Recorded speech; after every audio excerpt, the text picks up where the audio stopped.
da Fortes. E aí, pessoal, tudo bom? Então, assim, a Greta nos procurou principalmente por causa que ela tinha uma queixa de dor no quadril, que já vinha incomodando ela há algum tempo.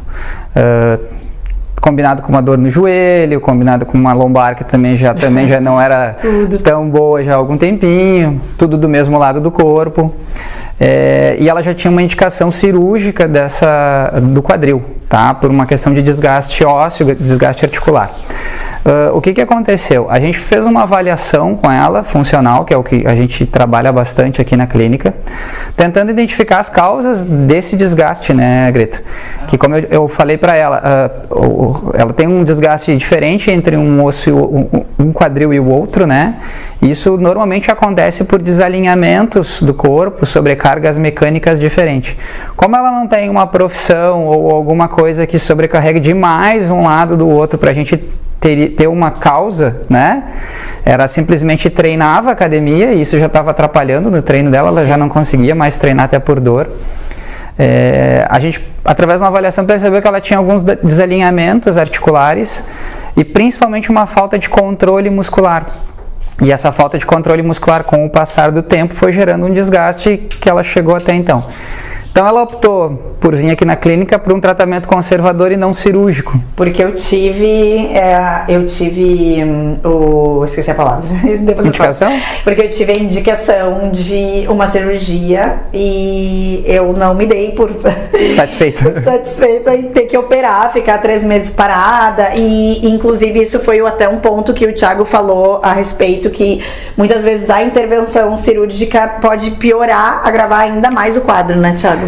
Nesses casos, às vezes quando a gente não identifica a causa de tudo que aconteceu, não vai adiantar tu fazer um procedimento simplesmente para limpar uma articulação que se tu não vai tratar a causa necessariamente. Então, ela vem com um exame, uma ressonância, com já raio-x, ressonância de coluna lombar, de quadril, de joelho. No quadril ele já se identificava um desgaste um pouco mais acentuado, um derrame articular, que seria como se fosse um inchaço dentro da articulação, né, pelo próprio desgaste. O joelho não apresentava nada no exame e ela sentia dor. A lombar já com um processozinho de desgaste inicial, digamos assim. Sim. Mas, em princípio, ela não tinha algo que nos levasse a pensar que a intervenção cirúrgica seria talvez a coisa mais indicada, né? Até pela idade que ela tem e o nível de desgaste não era tão acentuado assim. Então, a gente pensou em fazer um trabalho, na verdade, multidisciplinar. Então, a Greta veio junto com a professora dela, que é a Karen, para fazer um trabalho integrado de fisioterapia e educação física, a parte do treinamento, porque a gente não consegue reabilitar, principalmente movimento, sem exercício. Não tem como não. Então, o objetivo aqui da clínica foi identificar as disfunções que ela tinha, fazer as intervenções da fisioterapia, como manipulações e outras técnicas que a gente utilizou com ela, ensinar ela a utilizar melhor o abdômen, utilizar melhor a musculatura. Ela entendeu bem o processo, até entendeu melhor do que muita gente. E ela tinha alguns vícios posturais do treino, onde ela sobrecarregava mais ainda essas disfunções. Uma das coisas que foi até bem impactante, eu acho que para ti tu pode me confirmar se estou falando alguma mentira, que foi a questão do abdômen, da gente... Foi.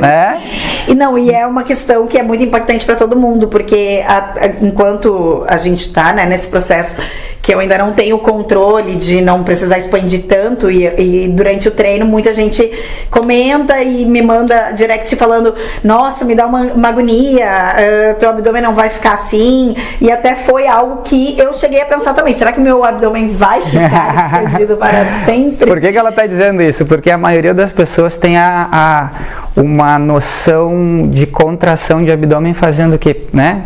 Deixando ele rígido e normalmente puxando ele para dentro. E isso é uma falsa impressão, na verdade. Quando a gente trabalha a contração da parede abdominal, a gente trabalha num processo de extensão. A musculatura abdominal ela foi feita para trabalhar de uma forma, vamos usar um termo técnico agora, uma forma excêntrica, né? Se vocês pegarem vídeos aí de, sei lá, levantadores olímpicos ou qualquer outro profissional atleta que precise de muita força e muita estabilidade nessa região do abdômen, vocês vão ver isso acontecendo, vocês não vão ver nunca um atleta fazendo uma contração do abdômen com ele para dentro. Então, isso é uma falsa ideia que tem, uma questão estética principalmente. Então foi isso que bateu muito de frente. Eu quero que tu fale isso, inclusive porque existe agora uma grande, não sei nem como usar o termo, né, mas é uma moda, que tá todo mundo focado naquele, como é que chama? A respiração. Tem algumas técnicas que trabalham isso. Isso, e alguns atletas utilizam o vácuo. E eu queria que tu falasse sobre isso, porque pelo que eu sei é eficiente sim, mas eu acho que como tudo na vida, a individualidade é o mais importante. Isso. De repente, pra ti pode funcionar muito bem, mas pra mim que já tenho uma disfunção... Tem algumas técnicas que trabalham esse conceito, tá? Tem o low pressure, tem o próprio vácuo que tu falou, tem outras, tá? O que tem que se entender a partir disso? Quando a gente tem um determinado objetivo a atingir, tu pode usar várias técnicas. Quando eu quero trabalhar uma percepção da parede abdominal, é uma coisa, né?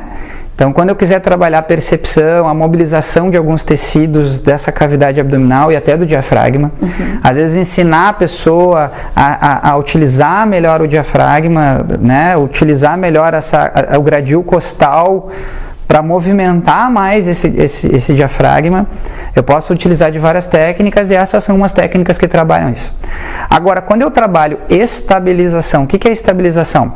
É a capacidade que o teu corpo tem de contrair grupos musculares em volta de uma articulação, em volta do centro do corpo aqui, que seria o core, que todo mundo chama, de contrair esses músculos de forma coordenada e manter sempre um alinhamento articular. Então a gente diria que isso seria estabilização de uma forma, né, mais geral.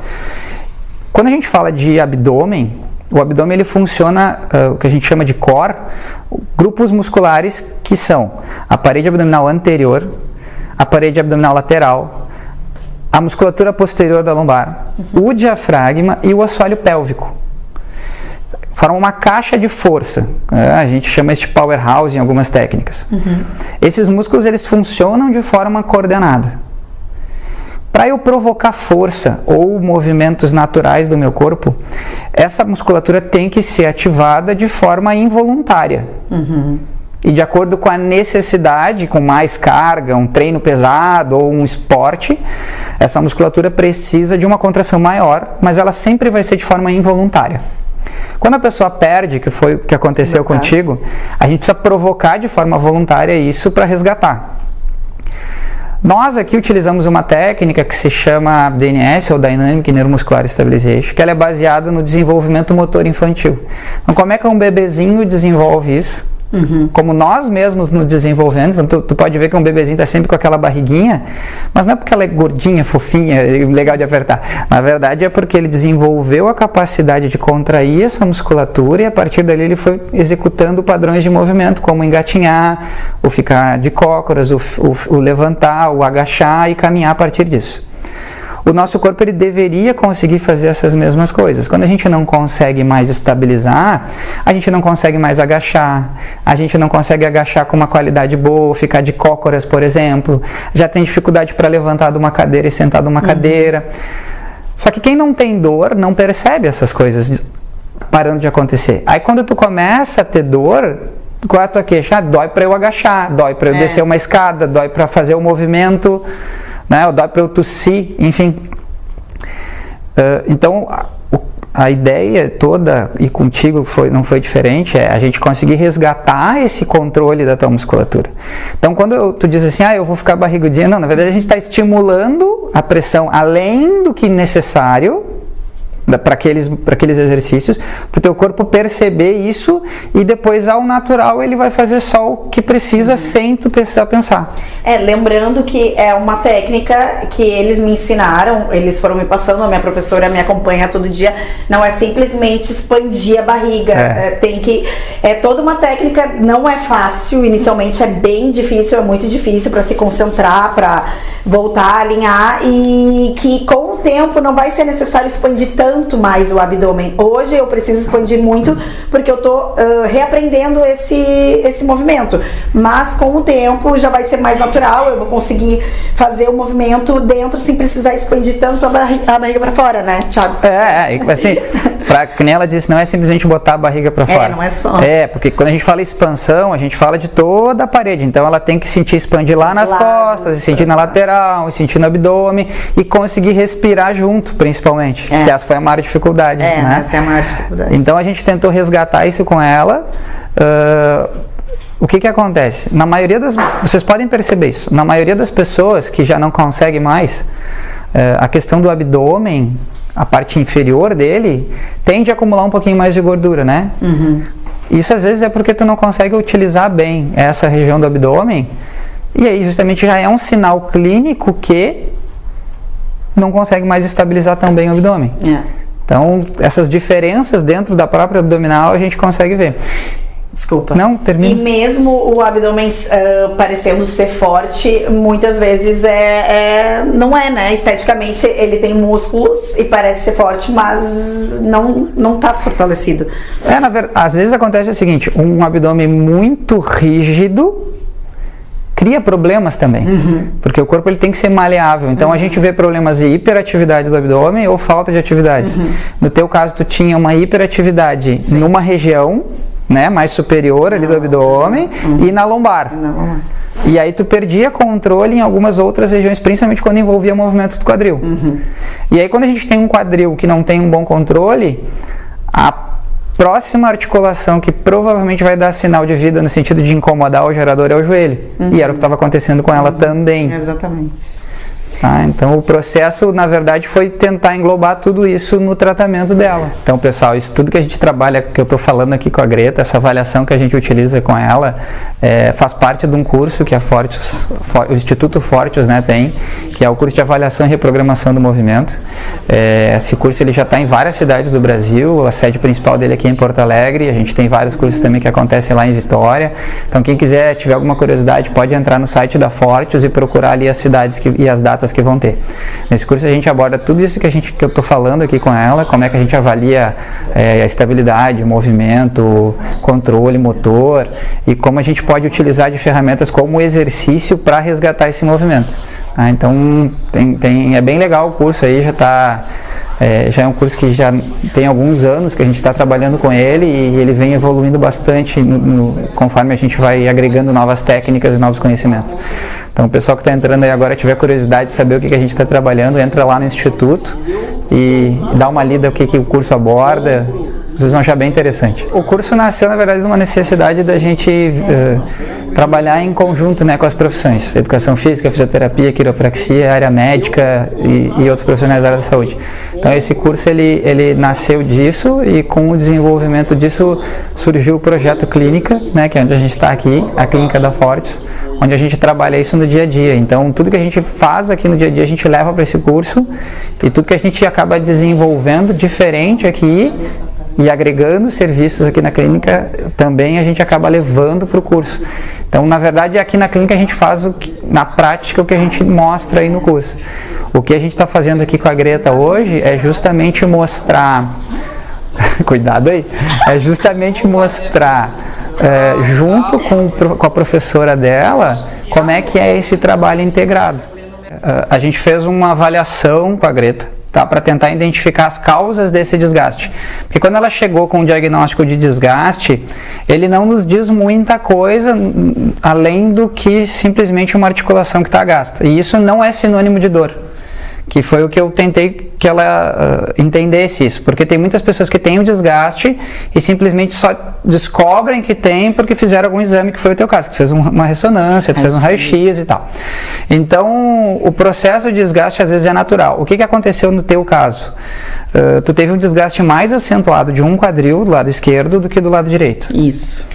Então a gente tentou identificar, através de uma avaliação física, uma avaliação funcional com ela, o porquê que isso aconteceu. Que não é normal, né? Os dois quadris têm a mesma idade, eles teriam que gastar de forma igual. Então, de acordo com algumas alterações posturais que ela tinha, de posição de quadril, de posição de pelve, de como ela utiliza os pés, isso foi gerando no corpo dela cargas de forma assimétricas no corpo e, consequentemente, um desgaste mais acentuado de um lado para o outro. Isso tudo resultou numa falta de controle muscular em volta desse quadril e em volta da parede abdominal dela. Então, isso combinava com os sintomas do desconforto lombar, combinava com o sintoma do desequilíbrio e do desgaste do quadril e alguns sintomas do teu joelho, certo? Então, e qual foi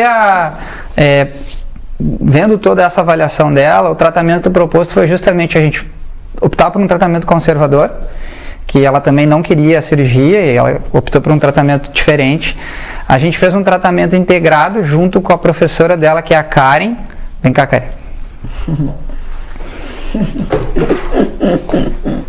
Então a Karen vem acompanhando o trabalho com ela, porque para a gente fazer um trabalho integrado, as sessões de físio, as técnicas necessárias para te ajudar nesse processo, e a Karen ia entrar com um processo de treinamento para também acompanhar ela no dia a dia, porque a gente propôs um tratamento onde ela tivesse que fazer algo, né, um trabalho de reprogramação motora diária para restaurar o que ela tinha perdido. Então, acho que tu pode dar essa experiência, como que tu te sentiu a partir disso.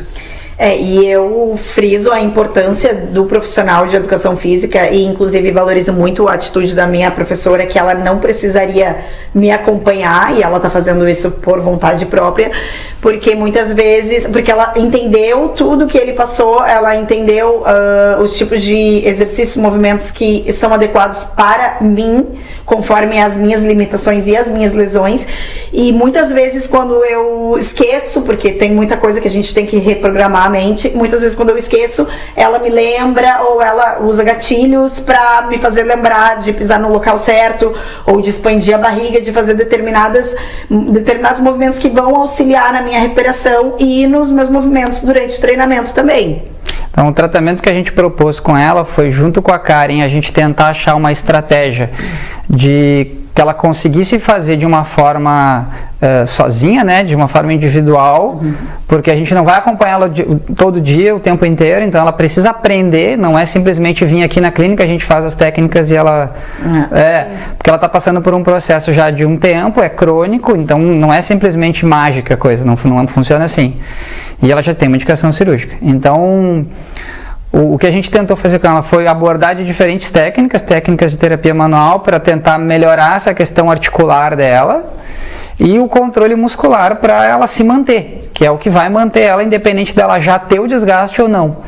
E aí a gente utilizou de algumas técnicas que quem está acompanhando ela está vendo que é um pouco diferente, que é uma questão de como a utilização do abdômen, e essa técnica, junto com o treino que a Karen está passando, está fazendo com que ela tenha uma melhora expressiva e constante. Como a Greta é uma guria muito aplicada, ela já está tendo uma evolução bem rápida, porque ela sabe que isso é necessário para ela, nesse momento, ela ter um controle maior da respiração dela e conseguir ativar algumas musculaturas que estavam inibidas para fazer com que ela futuramente consiga alçar voo nos treinos dela. Porque eu acho que a principal pessoa interessada sou eu, então se eu não fizer por mim, ninguém pode fazer. Então, por mais que eu tenha ótimos profissionais me acompanhando, de nada adianta se eu vier aqui e for embora e fizer tudo do jeito errado, como eu vinha fazendo há muito tempo, né? Então... Explicando um pouco o que estava acontecendo com ela, assim, bem de forma bem didática. O que estava acontecendo? Ela treinava, então, quem conhece ela e vê ela treinando, vê que ela não é fraca, né? Ela treina já há algum tempo, então não é só uma questão de fortalecimento muscular, senão ela não precisaria desse acompanhamento. O que acontece? Ela tinha algumas alterações de controle motor, tá? E para isso ser resgatado, a gente precisa dar alguns estímulos de forma um pouco diferente. Ela tinha hiperatividades musculares pela posição e pela postura que ela adquiria, principalmente em alguns exercícios, né?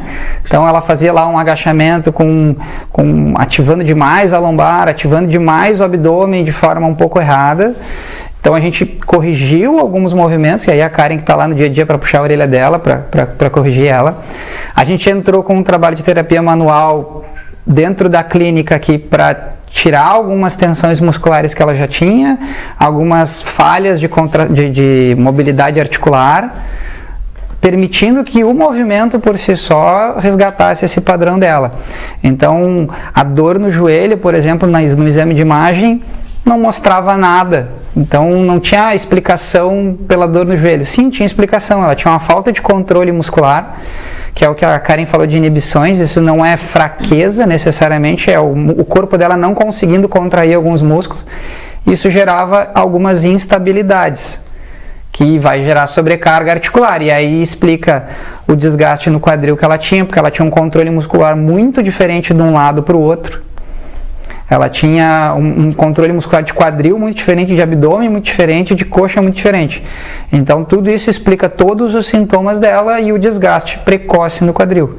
Então ela tendo desgaste ou não tendo desgaste, a dor podia aparecer a qualquer momento, que é o que acontece no joelho. Ela não tem um desgaste no joelho e o joelho dói, ou doía. Já não dói. Já não dói mais. Então, e qual o tratamento? O tratamento justamente foi a gente buscar estratégias para resgatar a mobilidade das tuas articulações, que é o que tu não tinha a nível de coluna lombar, a nível de articulações da sacroiliaca, que é a articulação da pelve ali com a coluna. Ela não tinha também um bom controle muscular sobre isso, e ela tinha uma respiração de forma mais, vamos usar o termo peitoral, mas é apical, né, mais superior. Ela tinha um hábito de contrair a barriguinha sempre para dentro, que é o que a maioria das mulheres tem, e isso vai criar compensações no corpo dela. A gente reeducou ela e ela está tentando levar isso para o dia a dia, para esse mecanismo acontecer de forma natural, sem que ela tenha que pensar mais. Então, só para finalizar, pessoal, sobre a respiração, não é simplesmente estufar a barriga para fora e fazer aquela barriga que muitas de vocês estão vendo e estão falando, nossa, que angústia, que agonia, porque isso é uma reprogramação. Com o tempo, eu vou aprender porque aquela respiração não é simplesmente expandir a barriga para frente, é algo que eles me passaram, eu venho aprendendo já faz algum tempo, é muito difícil, não é fácil, e eu ainda estou aprendendo, e não é só expandir para frente, é para os lados e para trás também. E só que com o tempo eu vou conseguir fazer isso sem expandir tanto, eu vou conseguir ter controle, já vai ser uma coisa natural. Na verdade, até para te ajudar a explicar melhor, é assim, ó, a gente está tentando resgatar algo que ela não consegue mais fazer. Então, para isso acontecer, a gente tem que expor um pouco mais o corpo, né? Para ele perceber melhor. Então, o expandir a barriga não é inchar a barriga, que nem vocês estão vendo no vídeo, simplesmente. A gente cria uma expansão de toda a parede abdominal.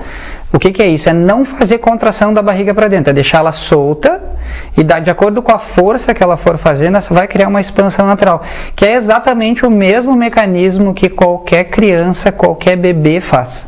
É um mecanismo fisiológico do corpo, tá? Então vocês nunca vão ver uma criança, um bebê, ou às vezes um atleta fazendo esse tipo de contração, porque ele não é saudável e provoca certas instabilidades. Então o que a gente fez com ela? A gente ensinou ela a usar o abdômen de forma um pouco diferente, mais próximo do natural, do desenvolvimento natural de uma pessoa.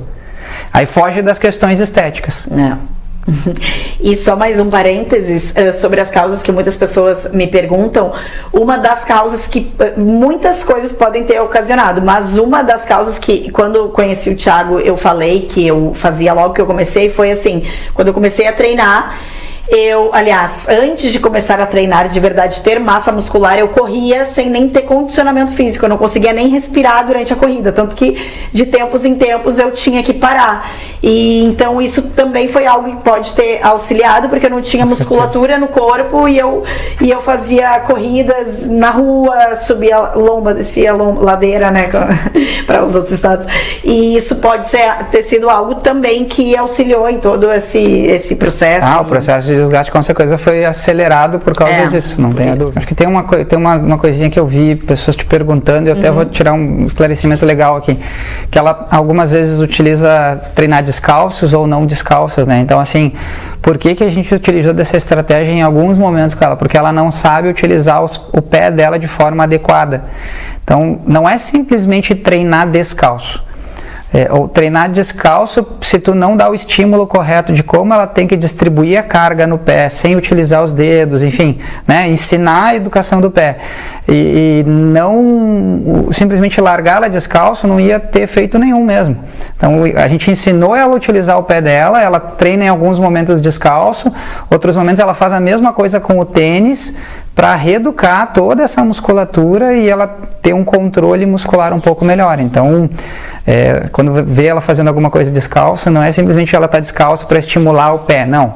É só para ela perceber melhor e conseguir dar o comando que a gente estava pedindo. Então, pessoal, a gente quer agradecer todo mundo aí que ficou curioso até, né, e quer conhecer um pouco mais do trabalho.